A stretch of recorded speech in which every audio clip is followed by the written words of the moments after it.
Hello students of first year, good morning to all of you girls. आज का topic संक्रामक बीमारी के बारे में हम बात कर रहे थे कि संक्रामक रोग क्या होते हैं। तो इससे पहले वीडियो लेक्चर में हमने बात की थी हैजे के बारे में, ठीक है, जो एक दूषित जल और भोजन से फैलने वाला रोग है।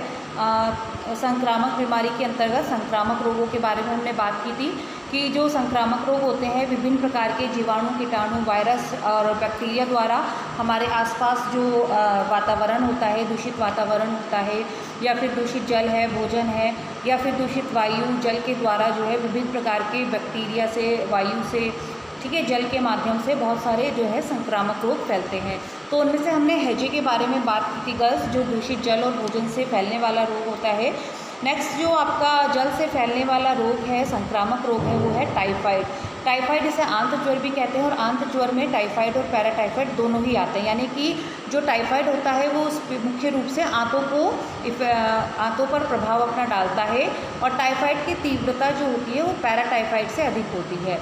पैराटाइफाइड 3 प्रकार का होता है, paratyphoid A, paratyphoid B, paratyphoid C, और यह ज्वर जो होता है वो संक्रामक होते हैं। अब इसके जीवाणु की बात करें तो जो टाइफाइड रोग है वो साल्मोनेला टाइफी जीवाणु के द्वारा फैलता है। यानी कि इसके जीवाणु, इस रोग को फैलाने वाले जीवाणु को साल्मोनेला टाइफी कहते हैं, और इसका प्रसार जो होता है वो जल, दूध, भोजन, कच्ची सब्जियों से, फल, मक्खियों द्वारा और रोगी के मलमूत्र से होता है। अगर इसके उद्भवन काल की बात की जाए कि जो इसका संक्रमण काल होता है, टाइफाइड जो है 5 से 20 दिन में इसका संक्रमण काल होता है, और पैराटाइफाइड 3 से 11 दिन में। नेक्स्ट संक्रमण काल औसतन 7 से 8 सप्ताह इसका संक्रमण काल होता है। रोग के लक्षणों की बात करें गर्ल्स, तो रोग के लक्षण इसमें कौन कौन से सिम्टम्स होते हैं कि रोगी को ज्वर से पूर्व, यानी कि बुखार से पूर्व सिर में दर्द और कमर में दर्द, लगभग 12 से 24 घंटे से ज्वर आना शुरू हो जाता है, और वो 101 डिग्री फ़ारेनहाइट से 102 डिग्री फ़ारेनहाइट तक रहता है, और दूसरे सप्ताह तक बढ़कर ये 104 डिग्री फ़ारेनहाइट तक पहुंच जाता है। शाम के समय ज्वर और अधिक होता है, और ज्वर की तीव्रता में रोगी को घबराहट भी होने लगती है। साथ ही ज्वर के अनुपात में नाड़ी की गति भी धीमी पड़ जाती है। दूसरे सप्ताह पेट व कमर पर छोटे छोटे दाने और जीभ के किनारे छोड़कर संपूर्ण जीभ में सफ़ेद हो जाती है।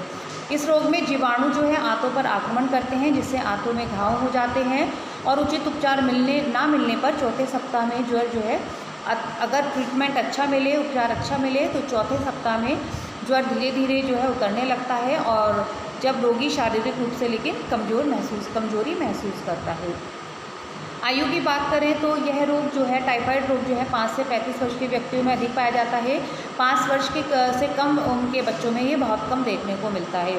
साथ ही इसकी रोग व्यापकता की यह रोग जो है वर्ष भर फैलता है, और गर्मी के मौसम में सामान्य रूप से ये फैलता है, और प्राय सभी वर्गों के व्यक्ति, चाहे वो निम्न वर्ग के हों चाहे धनी वर्ग के व्यक्ति हों, किसी को भी प्रभावित कर सकता है।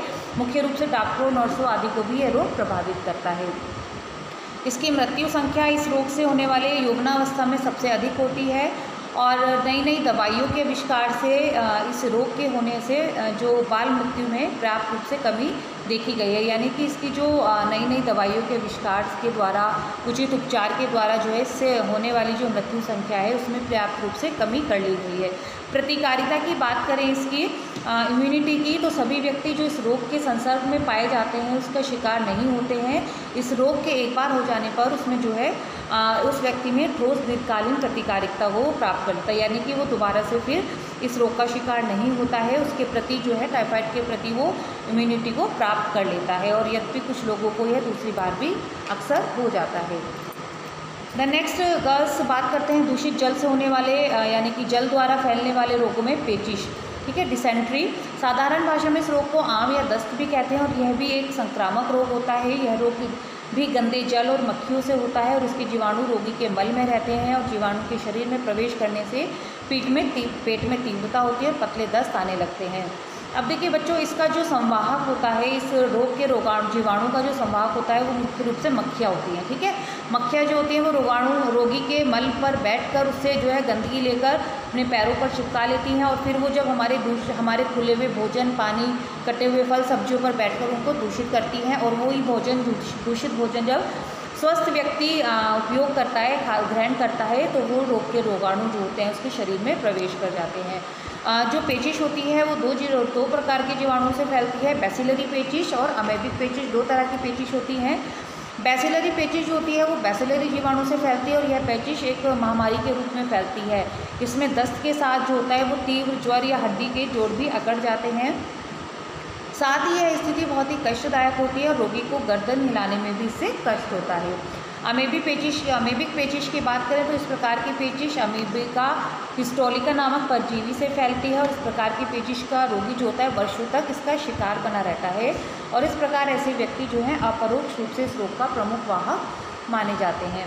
रोग के कारणों की बात करें गर्ल्स इसके, तो यह रोग जो होता है रोगी के मल मूत्र पर बैठे मक्खियों द्वारा फैलता है और मक्खियाँ हमारे भोजन पर बैठती हैं जिससे हमारा जो भोजन होता है वो दूषित हो जाता है और स्वस्थ व्यक्ति उस भोजन को ग्रहण करने से रोगी हो जाता है। कब्ज भी प्राय इस रोग को फैलाने में सहायक होता है। जिन व्यक्तियों को लंबे समय से कब्ज की शिकायत होती है उन व्यक्तियों को भी आमतौर पर पेचिश की शिकायत हो जाती है। अशुद्ध जल का सेवन से भी इस रोग के फैलने में सहायता मिलती है।